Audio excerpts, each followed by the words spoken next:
Hello friends, तो मैं अपने यूट्यूब चैनल में आपका स्वागत करता हूं। तो फ्रेंड्स, आज मैं आपके लेके आया हूं समांतर श्रेणी का इम्पोर्टेंट क्वेश्चन जो ज़्यादातर है और बेसिक क्वेश्चन है। क्वेश्चन हम लेते हैं एक, जैसे कि कोई एक हमें श्रेणी दी है।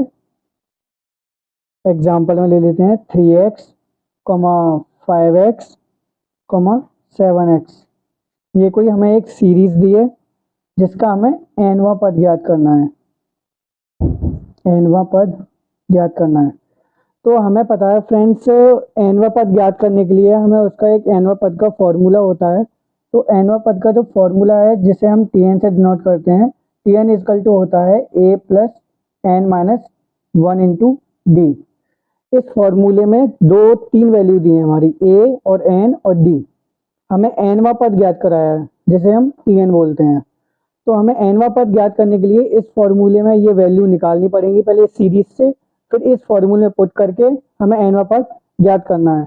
तो हमें पता है अगर कोई सीरीज दी है उसे पहचानने के लिए हमें सीरीज समांतर श्रेणी जो होती है, तो समांतर श्रेणी पहचानने के लिए हमें समांतर श्रेणी का एक फॉर्मूला होता है जिसे हम सीरीज को पहचानते हैं। वो फॉर्मूला होता है हमारा a, a plus D, a plus 2d, infinite है n पद तक, ठीक है ना। तो इससे हम पहचानते हैं अपनी समांतर सीरीज को कि ये समांतर श्रेणी में ये सीरीज दी है या नहीं। तो इस सीरीज को पहचानने के लिए हमें इस सीरीज से हमें निकालना होगा a का मान और d का मान और n का मान। तो n का मान तो हमें ज्ञात ही कराया है, तो n का मान ज्ञात करने के लिए हमें a और d का मान इस सीरीज से निकालेंगे। तो इस सीरीज में a का मान होता है पहला और d का मान ज्ञात करते हैं a plus D minus a से। तो हमें पहले a का मान ज्ञात कर लेते हैं। a का मान कितना दिया हुआ है हमें 3x, और d का मान ज्ञात करने के लिए हमें क्या करना पड़ेगा a plus D minus a, मतलब इससे इस संख्या को घटाना है, फिर इससे इस संख्या को घटाना है। तो हमें पता चल जाएगा ये सीरीज जो दी है वो समांतर श्रेणी में है या गुणोत्तर श्रेणी में। तो हम पता कर सकते हैं इससे। तो d का मान फाइंड करने के लिए हमें a प्लस डी का मान कितना दिया है 5x और a का मान 3x। तो d की वैल्यू कितनी आ गई 2x। तो d का मान हमारा इतना आ गया और a का मान इतना आ गया। अब हमें nवां पद ज्ञात करना है, तो nवां पद ज्ञात करने के लिए हम इस फॉर्मूले में पुट कर देंगे इन दोनों वैल्यूज को। तो tn इक्वल टू कितना हो जाएगा, a का मान कितना है 3x प्लस n का मान हमें ज्ञात करना है और d का मान कितना दिया है हमें 2x।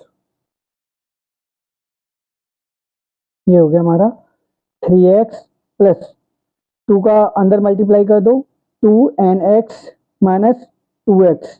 3x माइनस 2x कितना बचेगा हमारा ओनली x। तो x प्लस 2nx। तो tn का मान हमारे कितना आ गया, x इधर से कॉमन ले लेते हैं तो 1 प्लस 2n। ये आ गया हमारा पहला क्वेश्चन। इसमें से हमने x को कॉमन ले लिया तो हमारा क्या बचा 1 प्लस 2n। ये हमारा क्वेश्चन था। कोई सीरीज है हमारी 3x, 5x प्लस 7x का nवां पद ज्ञात कीजिए। nवां पद के लिए हमें ये फॉर्मूला पुट किया जिसमें a plus n minus 1 into D, जिसमें हमें n का मान ज्ञात करना था। a का मान हमने इस सीरीज से निकाला, d का मान हमने इस सीरीज से निकाला। तो a और d का मान हमें प्राप्त हुआ सीरीज से। फिर a और d का मान पुट किया हमने 3x और 2x, फिर इससे हमारा निकल के आया tn का मान जिसे हम कहते हैं nवां पद। तो समांतर श्रेणी में 3x, 5x, 7x का nवां पद कितना आया हमारा x कोष्टक में 1 प्लस 2n।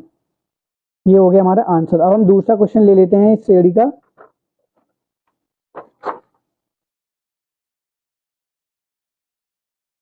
अब जैसे कि दूसरा क्वेश्चन हमारा दिया गया है माइनस 1/2, 1/2, 3/2। ये कोई हमें एक सीरीज दी है का 10वां पद ज्ञात कीजिए। 10वां पद, अगर हमें 10वां पद ज्ञात करना है, वहां पे हमें ज्ञात करना था nवां पद और यहाँ पे ज्ञात करना है हमें 10वां पद। तो 10वां पद ज्ञात करने के लिए हमें, मैंने आपको बताया था पहले समांतर श्रेणी की हम लोग पहचान करते हैं स्टार्टिंग में a प्लस डी माइनस ए, ऐसे a plus 2d minus a plus D, ऐसे समांतर श्रेणी की पहचान करने के लिए हमें उस फॉर्मूले में पुट करो पहले वैल्यू, सीरीज को पहचानो, फिर उससे a, d का मान ज्ञात करो। अगर n का मान दिया है तो n का मान, हमें 10वां पद ज्ञात करना है, मतलब t10 का मान ज्ञात करना है हमें। कौन सा? t10 का मान ज्ञात करना है हमें। फॉर्मूला कौन सा पुट करना है? a plus n minus 1 into D. हमें वैल्यू कौन कौन सी मतलब दी गई है सीरीज से निकाल सकते हैं। a का मान हम निकाल सकते हैं, d का मान हम निकाल सकते हैं, और n का मान हमें दिया है 10। ठीक है, तो हम पहले क्या करते हैं फ्रेंड्स, तो पहले हम a का मान निकाल लेते हैं। a का मान हमें कितना दिया है? -1/2। जो स्टार्टिंग वैल्यू होती है वो हमारी a की होती है। अगर हमें d की वैल्यू ज्ञात करनी है तो पीछे वाली संख्या से आगे वाली संख्या को घटाते हैं। इसी प्रकार इससे घटाएंगे तो इससे घटाएंगे। अगर पूरी सीरीज में जो d का मान सभी सीरीज में सेम आ रहा है तो वो हमारी कौन सी सीरीज होगी? समांतर श्रेणी। तो हमें d का मान ज्ञात करने के लिए 1/2 माइनस के 1/2, तो d का मान कितना आ जाएगा? 1/2 प्लस माइनस माइनस कितना हो जाएगा? प्लस 1/2। इसका मान होगा 1/2, 2/2 इक्वल टू कितना हो जाएगा? इक्वल टू हो गया हमारा 1। d का मान कितना आ गया फ्रेंड्स? हमारा 1। तो फ्रेंड्स अब हम इस फॉर्मूले में n का मान पुट कर देते हैं। a का भी मान हमें मिल गया है, d का भी मान हमें मिल गया है। तो a और n और d का मान पुट करने के बाद हमें tn का मान प्राप्त हो जाएगा। t10 इक्वल टू a का मान कितना है? -1/2 प्लस n का मान कितना है? 10 माइनस 1। d का मान कितना है? इंटू 1। t10 इक्वल टू हो गया -1/2 प्लस 10 में से 1 गया, कितना बचा? 9। 9 इंटू 1 इक्वल टू 9। ठीक है, t10 अब हमारा कितना हो जाएगा? 1/2। अब इसका हम एलसीएम ले लेंगे। ये t10 2 माइनस 1 प्लस 2, 2 ने 18, 2 ने 18। अभी यहीं पे सॉल्व कर लेते हैं हम लोग। t10 इक्वल टू कितना बचेगा हमारा? 18 में से 1 गया तो 17, 17/2। तो अब 2 से डिवाइड कर देंगे, 2 अट्ठे 16 और 1 हासिल, तो 1 बचा हमारा यहाँ पे। तो ये हो गया हमारा 8 सही 1/2। ये हो गया हमारा t10 का आंसर। अगर हमें ये इस टाइप की सीरीज दी हो और n मतलब कोई भी nवां पद दिया हो, जैसे 10वां दिया हो या 12वां दिया हो, तो इस टाइप से ये वाला फॉर्मूला निकालेंगे और इससे हम इस फॉर्मूले के a और d का मान निकाल लेंगे। n का मान हमें दिया होता है, तो इस टाइप से ये फॉर्मूले से ये निकल आएगा हमारा, कोई भी nवां पद दिया हो तो।